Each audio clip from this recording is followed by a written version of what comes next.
The Straightline EDC Digger. Can you dig with this knife? And should you dig with this knife?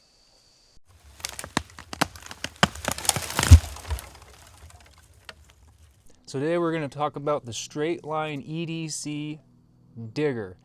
This is a pocket fixed blade or compact fixed blade, however you want to call it. It's a very small fixed blade. And what you're getting with this thing is 14C28N steel with a 58 to 60 HRC. And these come in G10 or canvas micarta.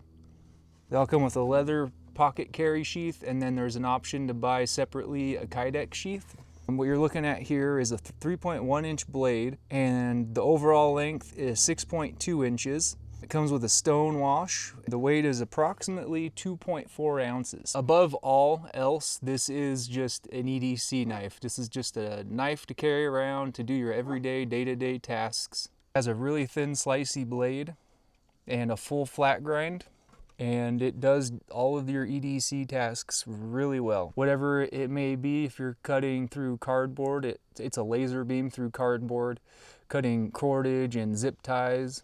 You've got a spay style blade, so you get a lot of belly and you get a broad tip. So puncturing, it can puncture. It's not going to be as, as much as a Warncliffe or whatever, but you do get some piercing capability. So you can really do some scoring cuts, and you can either use the belly of the blade or use the tip of the blade across the surface. So let's talk about this handle really quick. This handle is pretty short. It's pretty much a 3-finger grip on the handle. And it has a little lanyard to give you something for your pinky to grab onto. So even though the handle is a little short, it is very, very wide and gives you a lot to grab onto. And it gets a little skinnier at the neck of the knife, giving your pointer finger a little spot to rest in. This is made in China. I got this for $100. Designed by DCA Knives in collaboration with Igor. I'm not sure who designed what. I'm pretty sure DCA Knives designed the blade. I don't know what the collaboration is. Maybe it's the sheath. But we'll talk about the sheath. At first it's a little stiff and it breaks in pretty well. I really like the way this whole package looks. I like how you can deep carry and regular.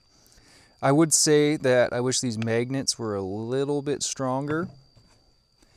How does it compare to their first sheath? At least the first sheath I had, I feel like these magnets are stronger.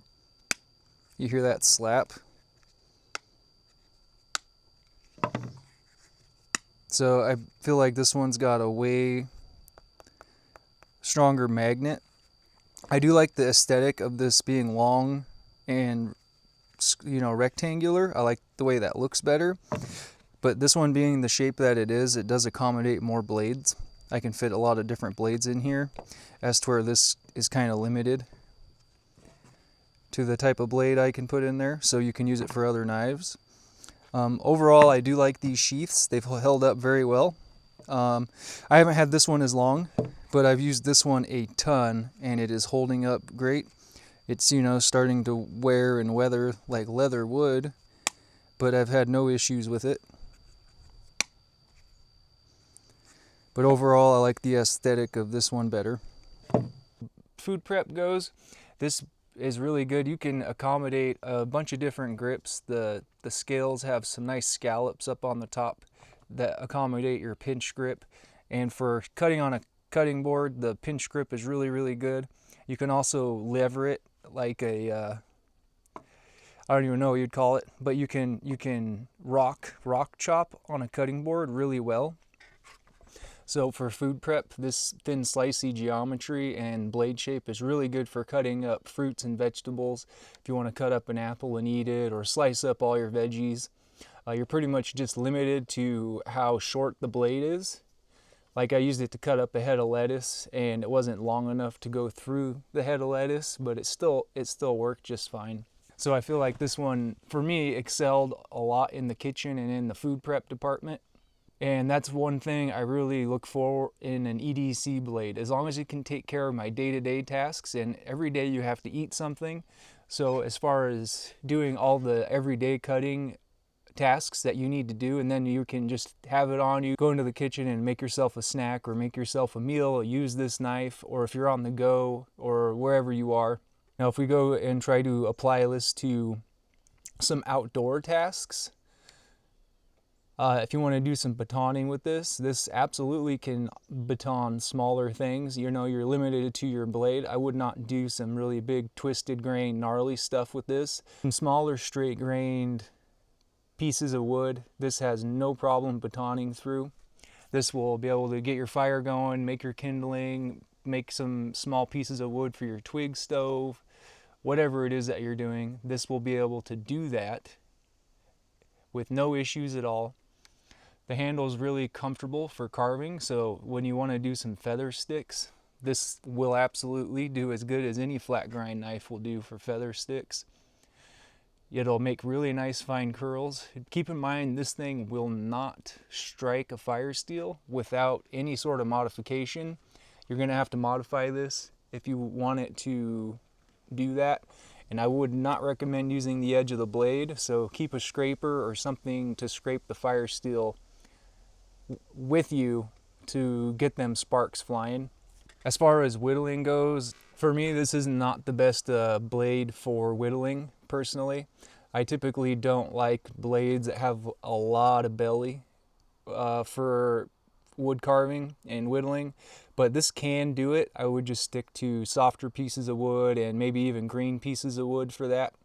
I don't see this being a really great whittling knife, but for some of your basic bushcraft stuff, notches and, you know, triggers and stuff like that, or just dinking around by the fire, I mean, yeah, it'll whittle. For drilling, I was able to get this to drill. I tried it out a little bit on a piece of wood, you know, like you're gonna drill some divots for a bow drill or whatever it is you want to drill into a piece of wood for. And I was able to do it successfully, but it made me really, really nervous. It is wide, and so I'm guessing it's, you know, fairly strong, but it's also kind of thin. The blade stock thickness is thin and the tip gets really thin. And so it made me really nervous. I probably wouldn't recommend it. I would really test this thing out if I didn't spend my own money on it and see what it could handle. So, I mean, it could be fine, but I don't think I would recommend it with this knife without some further testing anyway. This is called the Digger, and if I am remembering this right, he loosely based this on a Hori Hori knife. And a Hori Hori knife is a Japanese style gardening knife. It's like a shovel for digging, cutting roots, and working in the garden. And this wide blade shape is kind of what was the inspiration for this design. So as far as like a foraging knife or a knife to carry on you while in the garden, I had to definitely test that out. And I was able to use this to dig into the dirt and cut out some weeds. I don't have a garden this year, so I wasn't able to do it in the garden. But I found a couple weeds on the property, and this thing slices through the dirt like a laser beam. It's really thin profile. I was able to dig into the dirt, cut around the plant, and get pretty far down into the root and pull out the weeds. And I was actually really surprised how well this thing actually does dig into the dirt. That being said, it scratched the heck out of the side of the blade, and it also dulled the knife like tremendously. It left some chips on the edge, but very, very small and minor ones. Keep in mind that my dirt had a lot of sand and rocks in it, and I could feel it hitting those. So if you're in your garden, you're probably going to have a more lofty, softer dirt, you know, that you've tilled in there, and it probably won't be as abrasive as dirt with clay mixed into it and sand and gravel like I have around here. But you'll probably still encounter significant dulling and possibly chipping depending on what's in the dirt. But I feel like in this case, when I was doing it, it was a lot worse than your typical garden would be. So we dug with this thing, and I definitely hit some rocks and gravel, and we have very minor chipping on here. So I feel like this blade held up pretty good. especially for how thin it is behind the edge and how thin the blade stock is. Just a super thin knife. But I was hitting gravel and rocks and pretty abrasive materials, and those would definitely sharpen right out, probably just in one sharpening. Those would probably all be gone. But that being said, I was able to strop this back up, really no problem at all with just your basic green compound, aluminum oxide compound. And I mean, it didn't get razor sharp again. I got it to just around shaving sharp, and that's plenty fine for most of your day-to-day tasks. And you can continue using it. So if you're going to use this as a gardening knife or a digging knife, you probably will have to sharpen it often, at the very least strop it often, because this doesn't have to be super sharp to cut through fruits, vegetables, and plant material because of the thin geometry. So just keep that in mind if that's something that you're, looking at this knife for. But for me, I really like this. I absolutely love a spay blade. These are one of my favorite blade shapes. Absolutely love it. So for me in my day-to-day use and everything I do, this blade shape seems to check all the boxes for me. It just really performs really good, and I just love it. Love this blade shape, and that's why I really like the Osborne, Benchmade Osborne, and old slip joints that had a spay blade on them. Really like those. That's another reason why I want to get the Cindy, because that has a spay blade on it. It's just a really good, really good blade shape that suits my needs for day-to-day use. And I think this blade in particular would be a pretty good small game / hunting knife. If you were carrying this knife on you as an EDC and you were out hunting, I feel like this thing would be capable of doing a lot of processing on top of the foraging. So I feel like this would be a good hunting, foraging, outdoorsman knife. Really good blade shape. I want to see more knives utilizing this spay blade. This knife checks a lot of boxes for me, and I got it for $100. And right now on like Blade HQ, I think they're $89. So if you can score it for that, that's a sweet deal.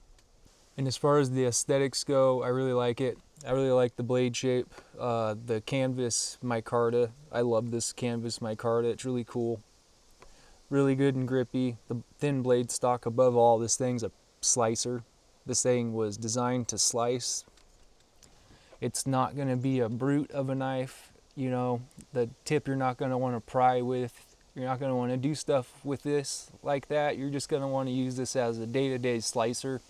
Use it in the kitchen. Use it cutting down cardboard. Cutting up some cordage or whatever around the house. This is absolutely going to do that.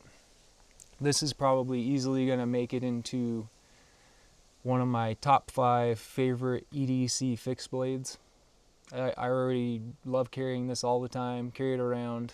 This isn't going to be a really good EDC bushcraft knife in my opinion, but an EDC camp knife I think would be a better name, like a better category for this knife, just an everyday carry blade that would be really good around camp. So final thoughts on this here blade. This is a really recommendable everyday carry fixed blade. The steel choice on here, 14C28N. That's a great steel choice for this thin geometry. You've got really thin blade stock thickness, really thin behind the edge, and the steel is very tough. It's a very tough stainless steel. So for this application of everyday carry, outdoors, maybe food, garden oriented, you don't have to worry about this blade staining or rusting. And if you're going to be digging in the dirt with this thing or roughly abusing this knife with this thin geometry, the 14C28N will complement that very well, making the thin edge tougher. So that was a good choice of steel for this application. The only thing I really have as a direct comparison, similar knife, would be this Italy-made MKM Pocket Trezzola fixed blade. Very similar. You just get more of a tactical vibe with the MKM. You get Italy-made instead of Chinese made. Same Italian designer with the sheath and similar execution, but you get a longer handle with the MKM and you get a stabbier blade. It's a much pointier blade, more tactical, but still great EDC option. So both of these are really, really good options.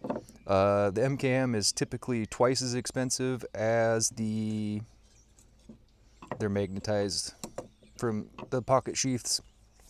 So the MKM is going to be twice the price as the Straightline EDC because this one's made in China and this one's made in Italy. They got similar sheaths, Kydex option, and leather pocket sheath carry options. That's going to go ahead and wrap up this video with this knife, guys. I really like this thing. I've been carrying it a lot. It's hard to get it out of my pocket. It suits my needs pretty good. I get a lot of use out of this knife. Probably continue to carry this a lot. I really like this blade.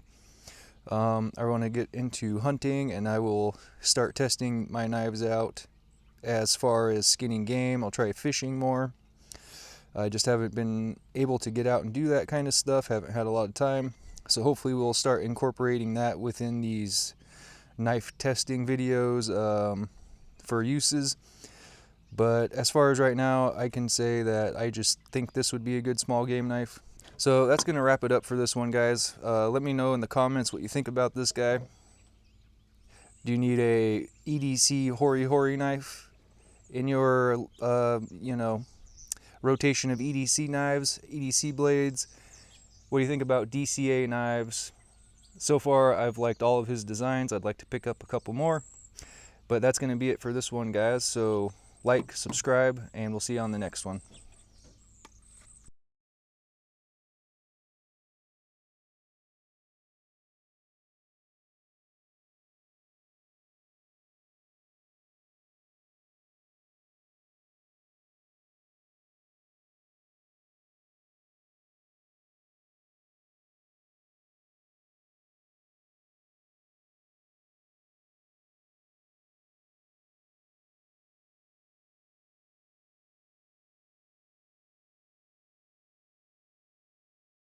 That's going to wrap it up for this video, guys. So like and subscribe, let me know what you thought, and we'll see you on the next one.